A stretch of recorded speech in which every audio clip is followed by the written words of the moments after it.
नमस्कार, good evening. तो आज की इस वीडियो में आपको थंबनेल से पता लग ही गया है कि हम क्या डिस्कस करने वाले हैं। उससे पहले मैं आपको ये एक छोटी सी वीडियो दिखाता हूँ। हम भी पेले गए थे, तुम भी पेले जाओगे। तो कहीं सीजीएल 2025 आपको फेल ना दे, लाइक ये लेमन लैंग्वेज में कह रहा हूँ। क्योंकि जो हमारा सीजीएल 2025 है, ये पिछले जो 2-3 साल से हमारी सीजीएल आ रही है ना, उनसे डिफिकल्ट होने वाला है। तो आप कहोगे, ये आपको कैसे पता लग गया पहले ही? अभी तक तो कुछ नोटिफिकेशन ही नहीं आई, आप पहले से ही फेंक रहे हो, ऐसे ही डरा रहे हो हमें। तो मैं इसके लिए आपको काफी आगे फैक्टर्स बताता हूँ जो इसको डिफिकल्ट बनाने वाले हैं। तो उन्हीं फैक्टर को देखते हैं आज। चलिए, तो सबसे पहला जो हमारा फैक्टर है जो हमें पेल सकता है, वो है हमारी वैकेंसी। इसमें आप डाटा देख रहे होंगे पिछले 6 साल का। 2024 में हमारी इस बार काफी 17,000 ठीक आ गई थी। 7,000, 36,000।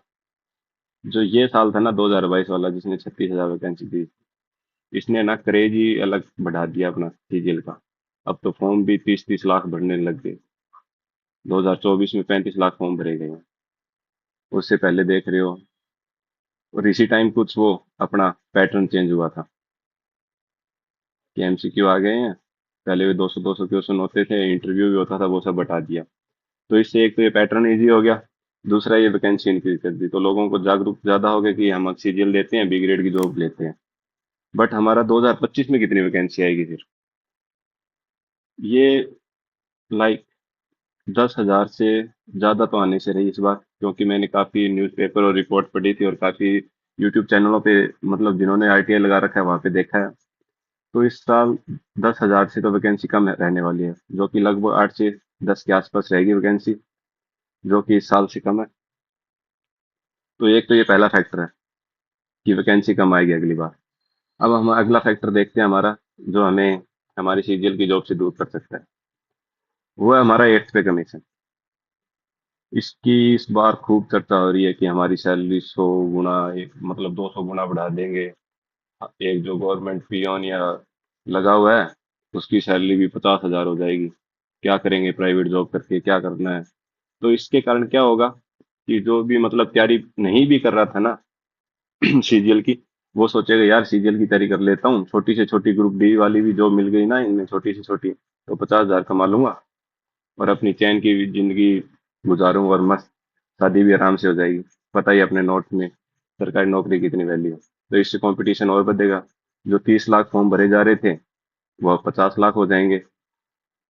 तो ये दूसरा फैक्टर है जिससे हमारा कंपटीशन काफी ज्यादा इंक्रीज होगा, क्योंकि इस सीजीएल में सिलेक्टेड होते ही डायरेक्ट आप अगली साल, मतलब इस साल के एंड तक मेंस हो जाएगा, और अगली साल आपकी ज्वाइनिंग हो जाएगी, और ज्वाइनिंग होते ही ये पे कमीशन लग जाएगा। मतलब ये काफी कंपटीशन बढ़ाएगा। तो ये दूसरा फैक्टर हमारे फैलने के लिए तैयार बैठा है कि आओ तो सही, तैयार बैठे हम फैलने के लिए। इसके बाद आता है हमारा लक फैक्टर।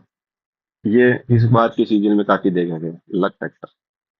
ये कहेंगे सर लक लुक कुछ नहीं होता, पढ़ते हो नहीं और फिर सारा कसूर लक पे फेंक देते हो। ऐसा भी नहीं है कि बच्चे पढ़ते नहीं है, पढ़ते काफी हैं यार, काफी मेहनत करते हैं, रात रात भर सोते नहीं है। इसमें जैसे कि आपने इस बार देखा होगा कि क्वेश्चन आते हैं जो जीके के, वो कहीं से भी पूछ लिए जाते हैं, मतलब रैंडम यार। यहाँ का, वहाँ का, उसकी माँ कब पैदा हुई थी, उसका बाप कब मरा था, यार ये कोई क्वेश्चन थोड़ी होते, कुछ रेलेवेंट चीज पूछनी चाहिए सीजीएल में। एक दूसरा हमारा इसमें फैक्टर आता है, अलग फैक्टर में, ये एग्जाम सेंटर वेरिएशन।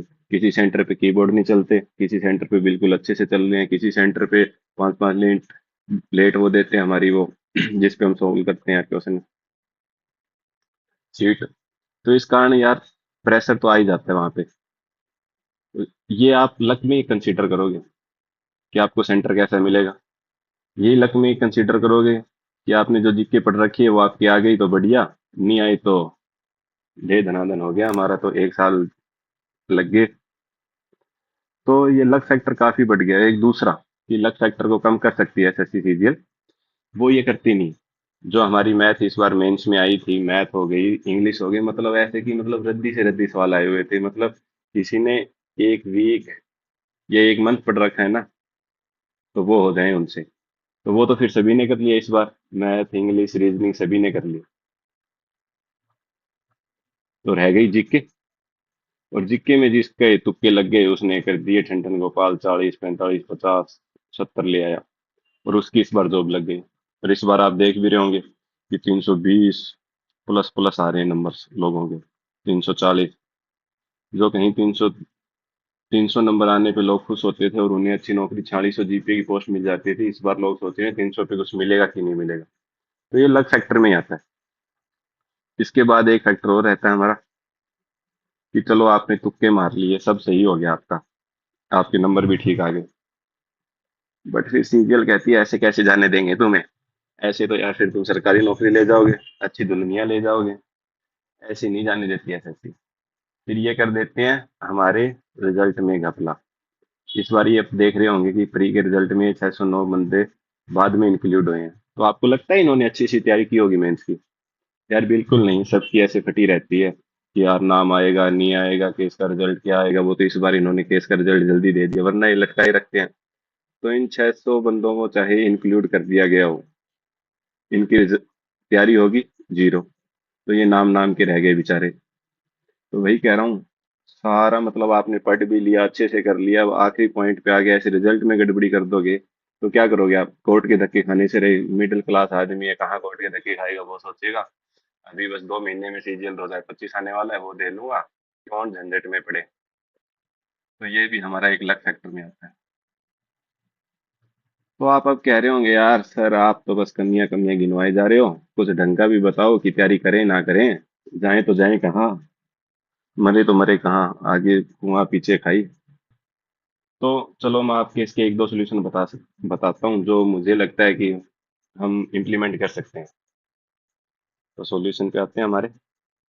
तो पहला हमारा सॉल्यूशन है कि हमें ना सिर्फ सीजीएल के एग्जाम को नहीं देखना, सिर्फ यही हमारा करता धरता नहीं होना चाहिए कि ये क्लियर होगा तो ठीक, वरना हम दोबारा से तैयारी करेंगे।